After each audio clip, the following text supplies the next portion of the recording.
Hey coffee lovers! Waving hand, welcome back to Coffee Minutes, the chill corner where we sip, talk life, and dive into everything from coffee to productivity and personal finance. I'm so glad you're here. Whether you're a returning listener or joining for the first time, grab your favorite mug because today's episode is all about unlocking the secrets to that perfect cup of coffee.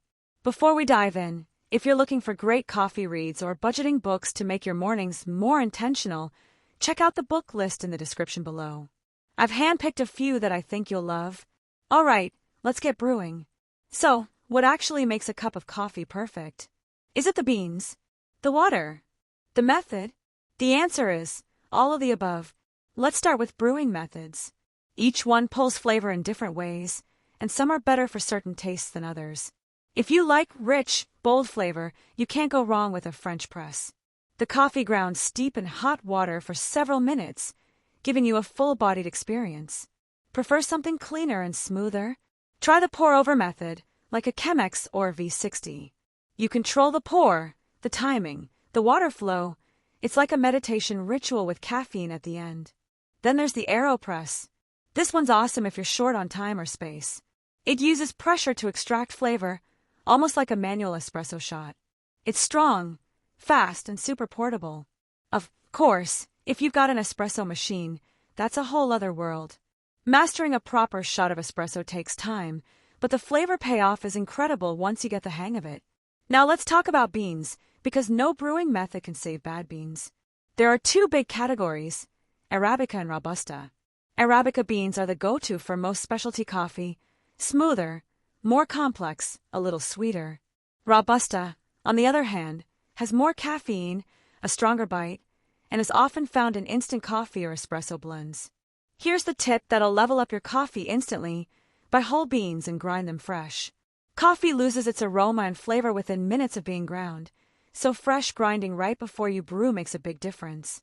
Also, pay attention to the roast level. Light roasts bring out fruity, floral notes. Medium roasts are balanced and classic.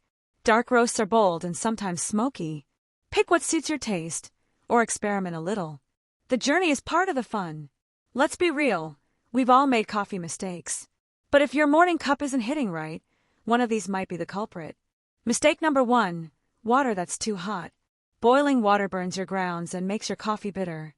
Ideal temperature is between 195 degrees Fahrenheit and 205 degrees Fahrenheit, just below boiling. Mistake number 2, using the wrong grind size. Coarse grind for French press, medium fine for pour over, and super fine for espresso. The wrong size can ruin the extraction and leave you with either sour or muddy coffee. Mistake number 3, bad coffee to water ratio. Too strong or too weak. Measure your grounds. The general rule is 1 to 2 tablespoons of coffee per 6 ounces of water. And finally, storing your beans the wrong way. Airtight container, cool, dark place, never in the fridge. Beans absorb smells like a sponge and lose freshness fast. Quick coffee break.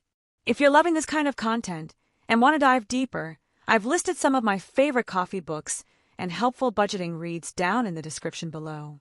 They're perfect if you're trying to level up your daily habits or save a little cash without giving up great coffee. And hey, if you'd like to support the podcast directly, check out my Ko-Fi page at ko-fi.com/coffeeminutes.